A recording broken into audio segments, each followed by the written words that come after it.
Welcome दोस्तों। Magadh classes के इस यूट्यूब चैनल में आप लोगों का फिर से एक बार स्वागत है। आज हम लोग मैथ पेडागोजी सीरीज का नेक्स्ट टॉपिक करेंगे जो है 28 दिसंबर का। तो चलिए क्वेश्चन स्टार्ट करते हैं। क्वेश्चन है निम्नलिखित में से कौन सा पोलिया के समस्या समाधान मॉडल के अनुसार सही क्रम है। पोलिया के अनुसार तो पहले हम लोग देख लेते हैं कि पोलिया का कौन सा मॉडल क्या है, वो क्या कहता है। तो देखिए पोलिया का है कि फर्स्ट में क्या समस्याओं को समझना। फर्स्ट इसका क्या है, समस्याओं को समझना। दूसरा है योजना तैयार करना यानी प्लानिंग करना। तीसरा है योजना का कार्यान्वित करना। चौथा है पुनः जांच करना। ये स्टेज आपको याद रखना पड़ेगा। तो इसको याद रखने का तरीका सबसे अच्छा ये है कि लास्ट देख लीजिए, लास्ट में क्या है तो पुनः जांच करना। पहला क्या है, समस्याओं को समझना, प्रॉब्लम को समझना। चलिए ये याद रखिएगा, फर्स्ट में समस्या को समझना, लास्ट में पुनः जांच करना। तो चलिए क्वेश्चन पे। तो यहाँ हम देखेंगे समस्याओं को समझना कहाँ है और पुनः जांच करना। तो समस्या को समझना इस दोनों दो ऑप्शन में है और लास्ट में पुनः जांच करना। इसमें पुनः जांच करना तो बीच में है, ये तो कट गया। लास्ट में यहाँ पे है पुनः जांच करना, और भी कहीं पे है।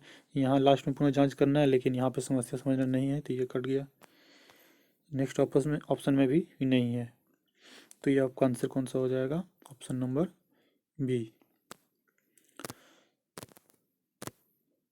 समस्या को समझना, योजना तैयार करना, योजना को कार्यान्वित करना, पुनः जांच करना। इसको इंग्लिश में भी देख लेंगे हम लोग। ऑप्शन बी को क्या है, understand the problem, device a plan, carry out the plan, look back. ये हो जाएगा ऑप्शन नंबर बी आपका आंसर।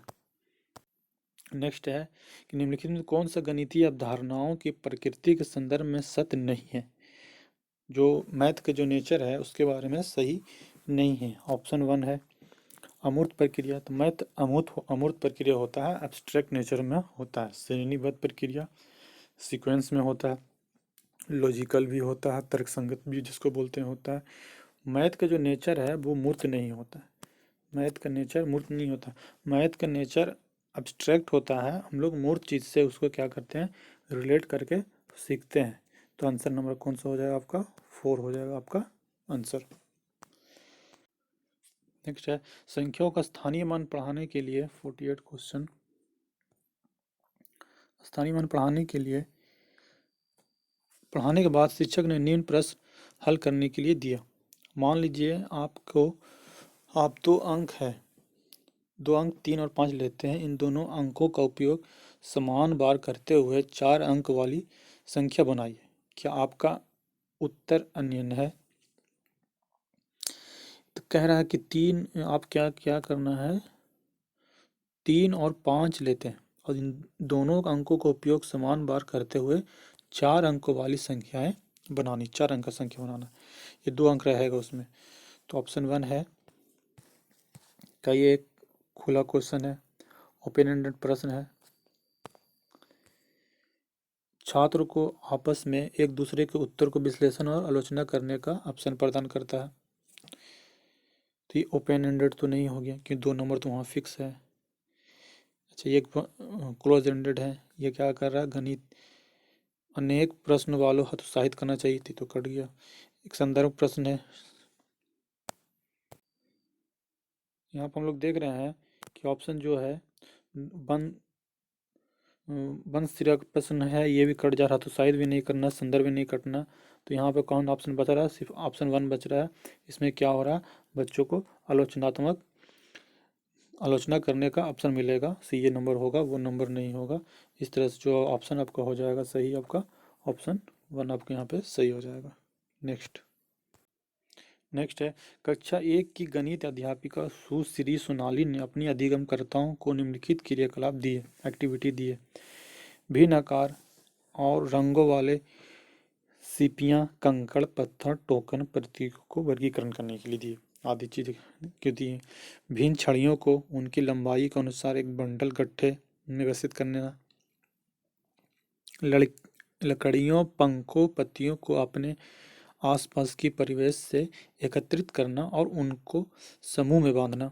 मोतियों को धागा पिरोकर गन्ना करने की माला बनाना। सारा चीज एक्टिविटी करा रहा है। ऑप्शन कह रहा है कि ये प्राथमिक कक्षा में फुर्सत मौज मस्ती के लिए किए जाते हैं, समय नष्ट करते हैं, क्योंकि ये पाठ्य पुस्तकों में दिए गए प्रश्नों को हल करने में बल देना चाहिए, केवल प्राथमिक कक्षा किए जाते हैं और कक्षा 1 के लिए असंगत है, अंकगणित में महत्वपूर्ण अवधारणा जैसे संख्या गिनना, परिचय देना आदि में क्या है बच्चे सीखेंगे। मोती से, माला से, लकड़ी के गट्ठा से रिलेट करके वो सारा चीज़ सीखते हैं। तो ऑप्शन नंबर 1।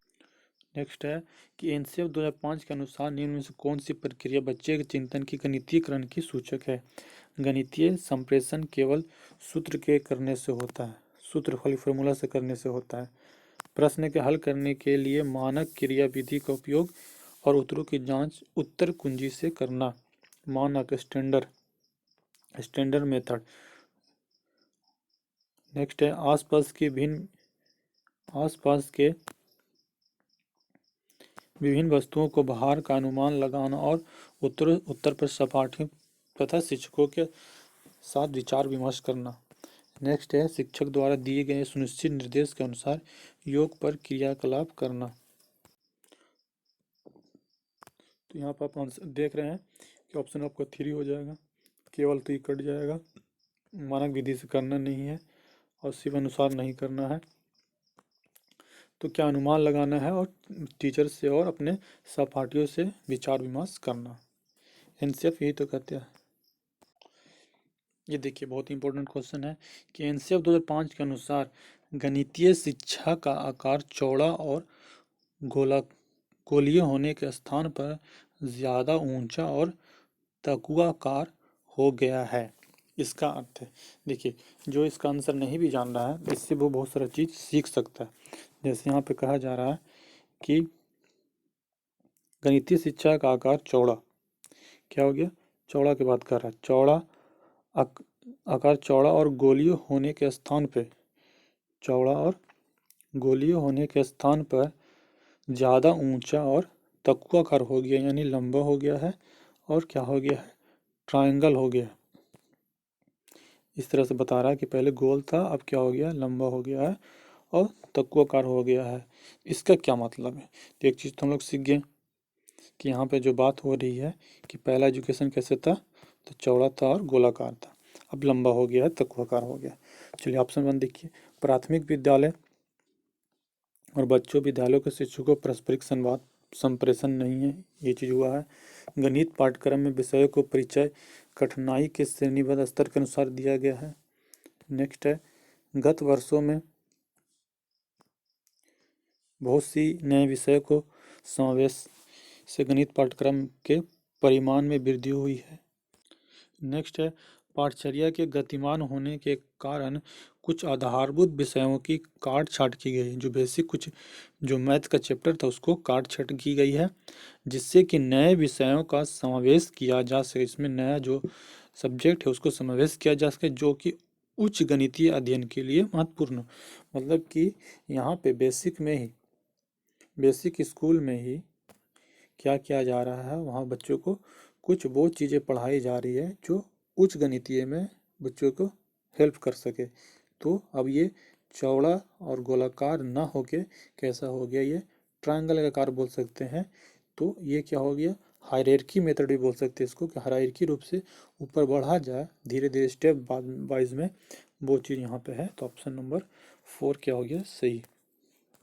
नेक्स्ट क्वेश्चन है गणित के अध्ययन में समानता अवधारणा यानी कॉन्सेप्ट मैप का उपयोग किया जाता है अवधारणा मानचित्र के बारे में दिए गए कथनों में से कौन सा सही है।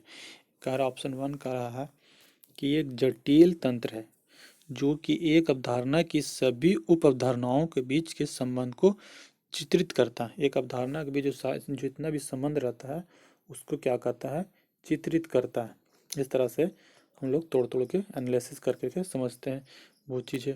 ऑप्शन बी है एक अवधारणा की सभी उप अवधारणाओं की एक रैखिक व्यवस्था है, लीनियर में रहता है, सिर्फ रैखिक में रहता है, नहीं रैखिक में तो नहीं रहता, ये तो हर तरह से हो सकता है, ये तो आपको गलत है बी नंबर। सी है, इनका उपयोग नैदानिक उपकरणों के रूप में छात्रों की अधिगम में आने वाली कठिनाइयों को पहचानने के लिए किया जा सकता है। ऑप्शन डी है, ये गणित की प्रकृति के बारे में नई नजरिया अंतर्दृष्टि प्राप्त करने में अध्यापक की सहायता करता है। तो ये भी सही है, ये भी सही है, ये भी सही, यानी ए सी डी जो आपका हो जाएगा वो सही आंसर हो जाएगा। ए सी डी देख लेंगे हम लोग कौन सा है। ए सी डी यानी ऑप्शन नंबर 4। नेक्स्ट है, मिलान करने के लिए यहाँ पे है कि रचनात्मक आकलन क्या करता है। तो ऑप्शन देखते हैं हम लोग। बच्चों के इधर है रचनात्मक आकलन, शिक्षा केंद्रित शिक्षा, छात्र केंद्रित शिक्षा, सामूहिक आकलन। अच्छा, ऑप्शन देख लेते हैं। बच्चों को स्मरण करते हैं और वे लिखित परीक्षाओं के द्वारा आंके जाते हैं। तो लिखित परीक्षा आपको सामूहिक आकलन में भी नहीं होगा, उसमें भी नहीं होगा, ये कहाँ हो जाएगा आपका शिक्षक में हो जाएगा। तो ये तो हो गया 2 का 1 यहाँ पर दिख रहा है। फिर कह रहा है बच्चे निजी, एकांकी और समूह दोनों तरह के से काम करते हैं और इन क्रियाकलापों का करते हैं और वे आंकते हैं। ग्रुप का बात हो रहा है। अच्छा, नेक्स्ट आगे देख लेते हैं। सामाजिक कौशल और सहयोग अधिगम प्रक्रिया को आंकने में सहायता होता है। 4 है, ज्ञात करता है कि समय अवधि में बच्चे की विभिन्न विषयों और व्यक्तित्व के अन्य आयामों में क्या समझ बनी है, क्या बदलाव आया है और क्या प्रगति हुई है। ये तो फॉर्मेटिव असेसमेंट रचनात्मक मूल्यांकन की बात कर रहा है। तो 1 का 4 यहाँ पे दिख रहा है, 1 का 4 नंबर था नीचे, और यहाँ पे हो जाएगा आपका, छोटा कर देते हैं थोड़ा, ये क्या हो जाएगा, 1 का 4 हो जाएगा और स्मरण का 2, मतलब क्या यहाँ पे 2 का 1 हो जाएगा। ऑप्शन देख ले, इतना में आपको समझ में आ जाना चाहिए। यहाँ पे 1 का 4, 2 का 1, यहाँ पे ऑप्शन देखिए मिल गया। 1 का 4 सिर्फ एक ही है, बाकी 2 है, सारा कट गया। तो 1 का 4 यानी ऑप्शन नंबर 1।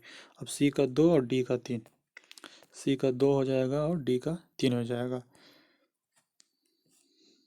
छात्र केंद्रित, सी का 2, बच्चे निजी काम करते हैं, सही बात है, और डी का 3 सामूहिक काम, यहाँ गया सामाजिक कौशल को विकास करने में हेल्प करता है। तो ऑप्शन नंबर हो गया आपका डी, ऑप्शन नंबर ए हो गया, ए सही हो गया आपका। चलिए नेक्स्ट क्वेश्चन नंबर 54। निम्नलिखित में से कौन सा प्राथमिक कक्षा के छात्रों के आकलन की उपयुक्त विधि नहीं है। ऑप्शन 1 देखते हैं क्या है। एक परीक्षा जो कि तथ्य हो, यहाँ पे सूत्र फॉर्मूला की बात कर रहा, जो कि बिल्कुल गलत है। नेक्स्ट है, बच्चों के अधिगम के स्तर के अनुसार होना चाहिए, आईसीटी के अनुसार होना चाहिए, कंप्यूटर वगैरह से माइंड मैपिंग भी होना चाहिए। तो ये आपका गलत हो जाएगा, ऑप्शन ए आंसर हो जाएगा आपका। नेक्स्ट है, एक प्राथमिक कक्षा के अध्यापक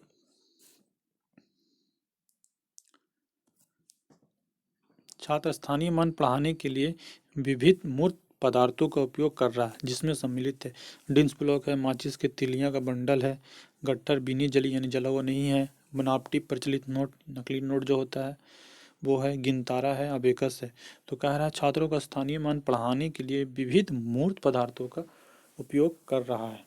कौन कौन सा पदार्थ हो रहा है, विभिन्न।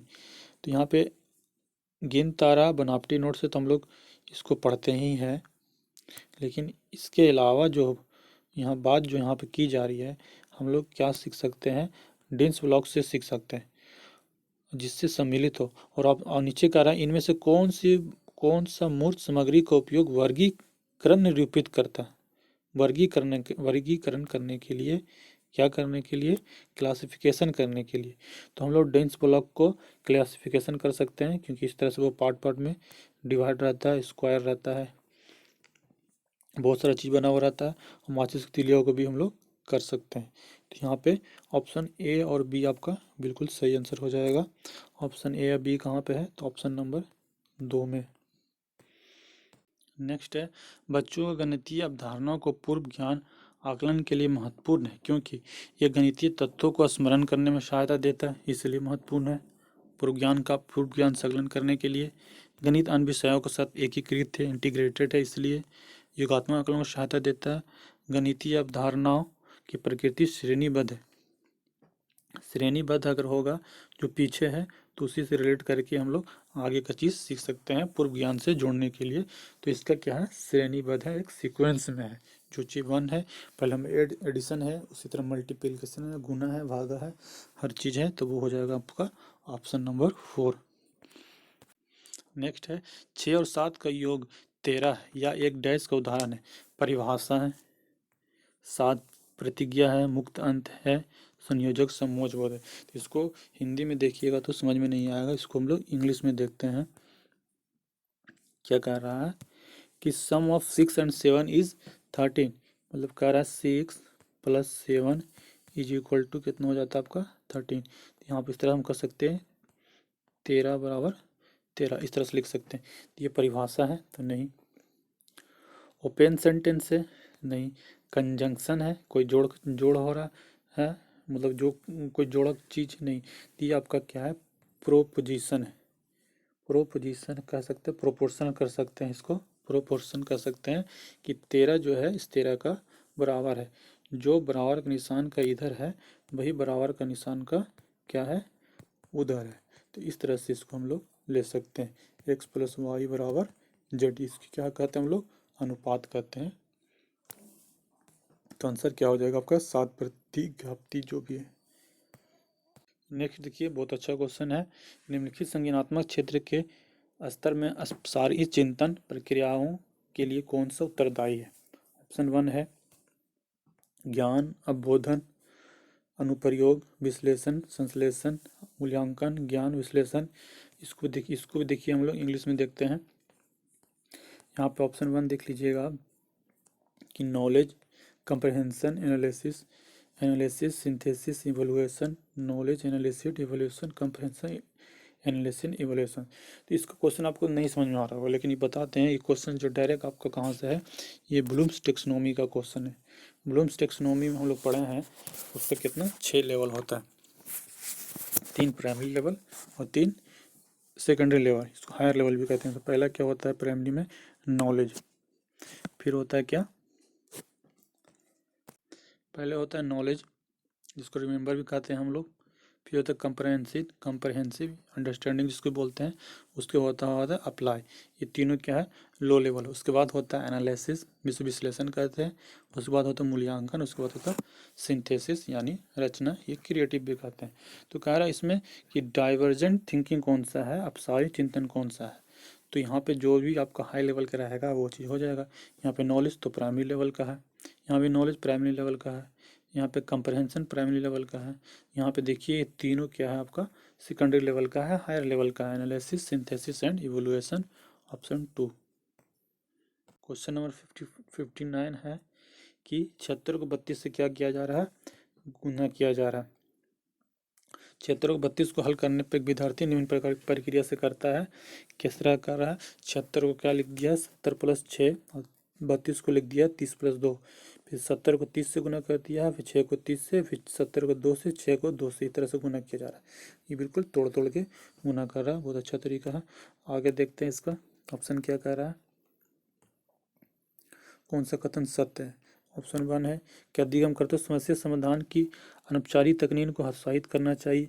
अनौपचारिक तकनीक को बढ़ाना चाहिए, ना कि हतोत्साहित करना चाहिए।